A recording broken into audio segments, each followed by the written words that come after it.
প্রত্যেক দিনের মতো আজকে আবার একটি রেসিপি নিয়ে আপনাদের সামনে হাজির হলাম। বাঙালির অত্যন্ত প্রিয় আজকে মাছের ঝোল আপনাদের সাথে শেয়ার করব, যেটা কম বেশি সকলেরই পছন্দ। নমস্কার বন্ধুরা, মাই কিচেন মাই ব্লগে সবাইকে আবারও একবার স্বাগত। তো আজকে আমি মাছের ঝোলটি বানানোর জন্য এখানে 6 পিস রুই মাছ নিয়ে নিয়েছি। তো মাছগুলিকে খুব ভালো করে ধুয়ে নিয়ে একটা প্লেটের মধ্যে রেখে দিয়ে দিলাম খুব সামান্য পরিমাণ হলুদ গুঁড়ো, আর সাথে দিয়ে দিলাম পরিমাণ মতন লবণ। দিয়ে মাছগুলিকে খুব ভালোভাবে মেখে নেব। সবাই সবার মতন করে বানিয়ে থাকেন, তবে আমি কীভাবে আজকে বানাবো সেটাই শেয়ার করব। যেটা থাকলে গরম গরম ভাতের সাথে আর কিচ্ছু লাগবে না, এটা দিয়ে কিন্তু সবটুকু ভাত খাওয়া হয়ে যাবে। তো মাছগুলিকে দেখুন লবণ হলুদ দিয়ে খুব ভালোভাবে মেখে নিয়েছি। এখন একটা সাইডে রেখে দেব। আর আজকের রেসিপির জন্য এখন একটা মশলা আমি রেডি করে নেব। এদিকে একটা মিক্সিং জার নিয়ে নিয়েছি, তার মধ্যে দিয়ে দিলাম 1.5 ইঞ্চি পরিমাণ আদা আর 8 থেকে 10 কোয়া রসুন। সাথে দিয়ে দিচ্ছি এখানে 1 চামচ গোটা জিরে, আর দিয়ে দেব 2টো শুকনো লঙ্কা। তো সামান্য একটু জল দিয়ে এর একটা মিহি পেস্ট রেডি করে নেব। এই মশলাটাই আজকের রেসিপিতে ব্যবহার করব। আর এইভাবে যদি মাছের ঝোল বানানো হয় খেতে কিন্তু ভীষণই ভালো লাগে। তো চলুন, মশলাটা রেডি করে নিয়েছি। আর এদিকে গ্যাসের মধ্যে একটা কড়া বসিয়ে এখানে দিয়ে দিচ্ছি পরিমাণ মতন সাদা তেল। তো আজকের রেসিপিটি আমি সাদা তেলে বানিয়ে নিচ্ছি, আপনারা চাইলে সর্ষের তেলেতেও তৈরি করে নিতে পারেন। তেলটা খুব ভালোভাবে গরম করে নিয়ে এখন একে একে লবণ হলুদ মেখে রাখা মাছগুলিকে দিয়ে দিচ্ছি।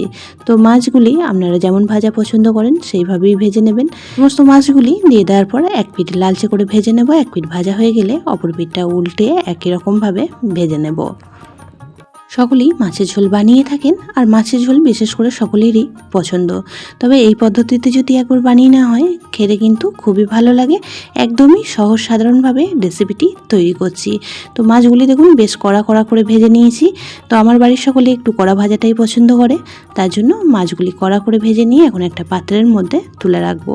তো বাকি কড়ার মধ্যে যে তেলটা রয়েছে তার মধ্যে বেশ কিছু কেটে রাখা আলু এখন আমি ভেজে নিচ্ছি। তো আজকে ঝোলের জন্য আলুটা এইভাবে লম্বা লম্বা করে কেটে নিয়েছি। আলুর মধ্যেও দিয়ে দেবো খুব সামান্য পরিমাণ একটু হলুদ গুঁড়ো, আর সাথে দিয়ে দেবো খুব সামান্য পরিমাণ লবণ। দিয়ে আলুগুলিকেও এখন বেশ কিছুক্ষণ সময় একদমই লালচে করে ভেজে নিতে হবে, তাতে করে রেসিপিটি ঝটপট তৈরি হয়ে যাবে। আবার একবার বলে রাখি, যে সকল নতুন বন্ধুরা আজকে ফার্স্ট টাইম চ্যানেলে ভিজিট করেছেন আর আজকের ভিডিওটি দেখছেন, তাদের কাছে অনুরোধ রইল চ্যানেলটি সাবস্ক্রাইব করে পাশে থাকা বেল আইকনটির অল প্রেস করে দেবেন। তাহলে আমি যখনই কোনো ভিডিও দেব নোটিফিকেশন সবার আগে আপনাদের কাছে পৌঁছে যাবে। আর পুরনো বন্ধুরা সব সময় আমার পাশে থেকে আমাকে এতটা সাপোর্ট করে এগিয়ে নিয়ে যাওয়ার জন্য অনেক অনেক ভালোবাসা। তো দেখুন আলুগুলি একদমই লালচে করে ভেজে নিয়েছি, এখন একটা পাত্রের মধ্যে তুলে রাখছি। কড়ার মধ্যে যে অবশিষ্ট তেলটা রয়েছে তার মধ্যেই বাকি রান্নাটুকুনি এখন করে নেব। তো প্রথমেই ফোড়নে ব্যবহার করছি একটা তেজপাতা 2 টুকরো করে, সাথে দিয়ে দিয়েছি একটা শুকনো লঙ্কা ফাটিয়ে, আর বেশ কিছু গোটা গরম মশলা। তো মশলাগুলিকে এখন বেশ কিছুক্ষণ সময় একটু ভেজে নেব। মশলা থেকে সুন্দর একটা গন্ধ আসলে এখন দিয়ে দেবো এর মধ্যে একটা বড় সাইজের পেঁয়াজ কুচি। তো পেঁয়াজের মধ্যে দিয়ে দেবো খুব সামান্য পরিমাণে একটু লবণ, তাতে করে পেঁয়াজটা কিন্তু খুব তাড়াতাড়ি নরম হয়ে যাবে। তো পেঁয়াজটাকে এখন বেশ কিছুক্ষণ সময় একদমই লালচে করে ভেজে নেব।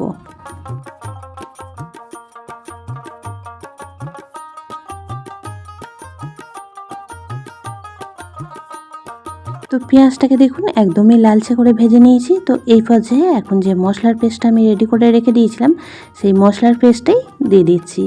কিছুটা পরিমাণ মশলা ধোয়া জলও এখানে অ্যাড করে দিয়েছি। তারপর মশলাটা পেঁয়াজের সাথে খুব ভালোভাবে নাড়াচাড়া করে মিশিয়ে নিচ্ছি। এখন বেশ কিছু গুঁড়ো মশলা এর মধ্যে অ্যাড করে দেব। তো গুঁড়ো মশলার মধ্যে এখানে ব্যবহার করলাম ছোটো চামচের 1 চামচ হলুদ গুঁড়ো, সাথে দিয়ে দিলাম 1 চামচ ধনিয়া পাউডার, আর এখানে কালারের জন্য ব্যবহার করলাম 1/2 চামচ কাশ্মীরি রেড চিলি পাউডার। আজকে কোনো রকমভাবেই ঝাল লঙ্কার গুঁড়ো ব্যবহার করছি না, যেহেতু শুকনো লঙ্কাটা দিয়ে পেস্ট রেডি করেছি।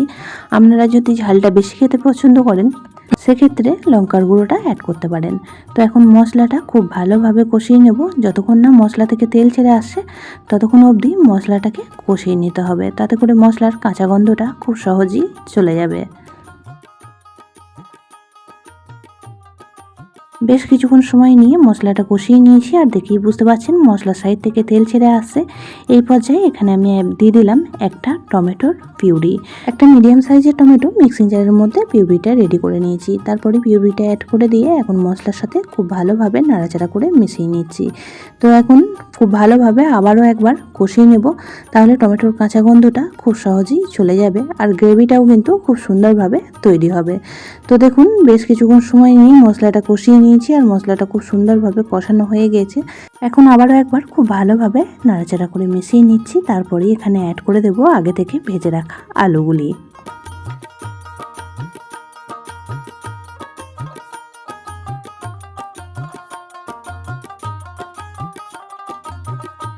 সমস্ত ভেজে রাখা আলুগুলি দিয়ে দেওয়ার পর মশলার সাথে খুব ভালোভাবে একবার নাড়াচাড়া করে মিশিয়ে নিয়ে এখন ঢাকা চাপা দিয়ে রান্নাটি করে নেব 2 মিনিটের জন্য। 2 মিনিট পর ঢাকাটা খুলে নিয়ে এখন খুব ভালোভাবে একবার নাড়াচাড়া করে দিয়ে এখানে অ্যাড করে দেব পরিমাণ মতন জল। তো ঝোলটা আপনারা যেমন খেতে পছন্দ করবেন সেই বুঝে শুনে এখানে জলের পরিমাণটা বেশি কম দিয়ে দেবেন, তবে অবশ্যই করে উষ্ণ গরম জল ব্যবহার করবেন, তাতে করে রেসিপির স্বাদটা অনেকটাই বেশি ভালো লাগবে। তো দেখুন এখানে জল দিয়ে দিয়েছি, এখন খুব ভালোভাবে নাড়াচাড়া করে মিশিয়ে নিচ্ছি।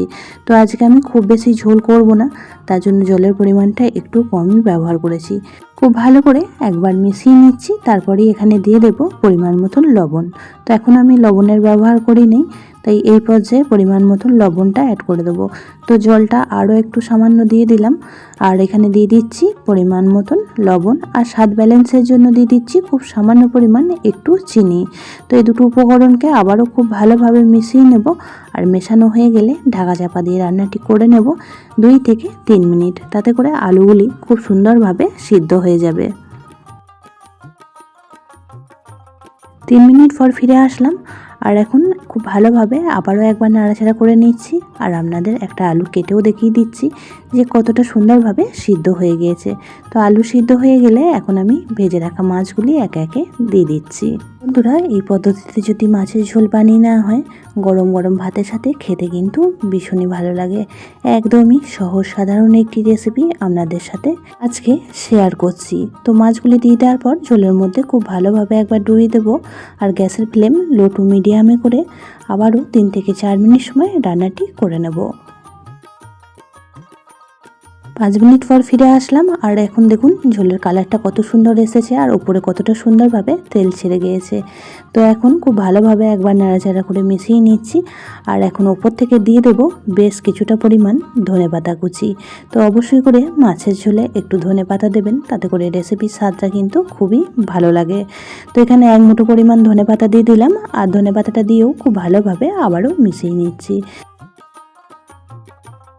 গ্যাসের ফ্লেম অফ করে দিয়েছি। এখন ওপর থেকে ফ্লেভারের জন্য দিয়ে দিলাম 4টে ছেঁড়া কাঁচা লঙ্কা, সাথে আরও বেশ কিছুটা পরিমাণ ধনেপাতা কুচি ওপর থেকে ছড়িয়ে দিলাম। এখন স্ট্যান্ডিং টাইম করে রেখে দেব 30 মিনিট। তারপর একটা পাত্রে সার্ভ করে আপনাদের দেখাচ্ছি যে কতটা লোভনীয় তৈরি হয়েছে আজকে মাছের ঝোল। একদমই সহজ সাধারণ একটি রেসিপি আজকে আপনাদের সাথে শেয়ার করলাম।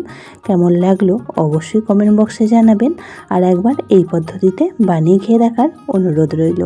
সবাই খুব ভালো থাকবেন, সুস্থ থাকবেন। আবারও দেখা হচ্ছে অন্য একটি নতুন রেসিপির সাথে। ততক্ষণের জন্য সবাইকে টাটা।